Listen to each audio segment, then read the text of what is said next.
Albert Einstein once said, everybody's a genius, but if you judge a fish by its ability to climb a tree, it will live its whole life believing that it is stupid.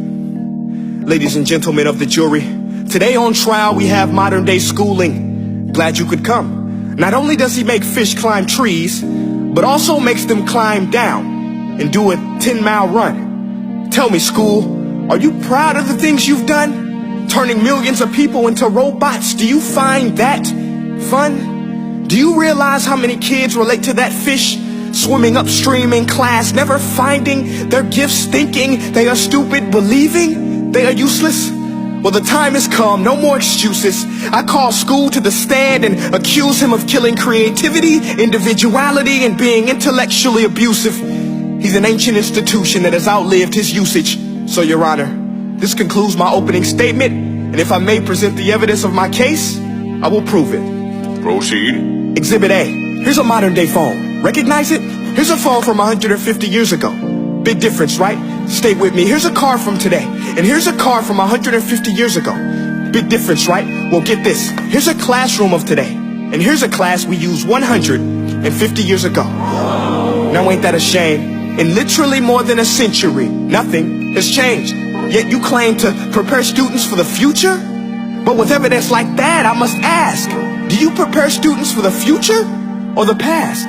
I did a background check on you and let the record show that you were made to train people to work in factories, which explains why you put students in straight rows, nice and neat, tell them sit still, raise your hand if you want to speak, give them a short break to eat, and for 8 hours a day tell them what to think. Oh, and make them compete to get an A. A letter which determines product quality, hence grade A of meat. I get it. Back then, times were different. We all have a past. I myself am no Gandhi. But today, we don't need to make robot zombies. The world has progressed. And now we need people who think creatively, innovatively, critically, independently, with the ability to connect. See, every scientist will tell you that no two brains are the same. And every parent with 2 or more children will confirm that claim. So please explain why you treat students like cookie cutter frames or snapback hats, giving them this one-size-fits-all crap. Watch your language. Sorry, Your Honor, but if a doctor prescribed the exact same medicine to all of his patients, the results will be tragic. So many people will get sick, yet when it comes to school, this is exactly what happens. This educational malpractice, where one teacher stands in front of 20 kids, each one having different strengths, different needs, different gifts, different dreams, and you teach the same thing the same way? That's horrific. Ladies and gentlemen, the defendant should not be acquitted. This may be one of the worst criminal offenses ever to be committed. And let's mention the way you treat your employees. Objection. Overruled. I want to hear this. It's a shame. I mean, teachers have the most important job on the planet, yet they're underpaid? No wonder so many students are short-changed. Let's be honest.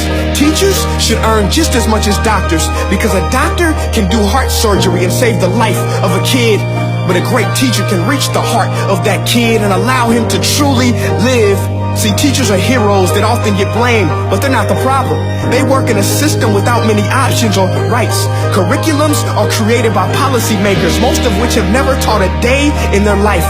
Just obsessed with standardized tests. They think bubbling in a multiple choice question will determine success. That's outlandish.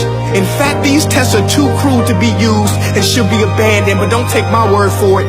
Take Frederick J. Kelly, the man who invented standardized testing, who said, and I quote, "These tests are too cruel to be used and should be abandoned." Ladies and gentlemen of the jury, if we continue down this road, the results will be lethal. I don't have much faith in school, but I do have faith in people. And if we can customize healthcare, cars, and Facebook pages, then it is our duty to do the same for education, to upgrade it, change it, do away with school spirit, because that's useless.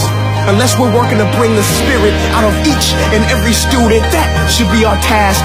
No more Common Core. Instead, let's reach the core of every heart in every class. Sure, math is important, but no more than art or dance. Let's give every gift an equal chance. I know this sounds like a dream, but countries like Finland are doing impressive things. They have shorter school days. Teachers make a decent wage. Homework is non-existent, and they focus on collaboration instead of competition. But here's the kicker, boys and girls. Their educational system outperforms every other country in the world.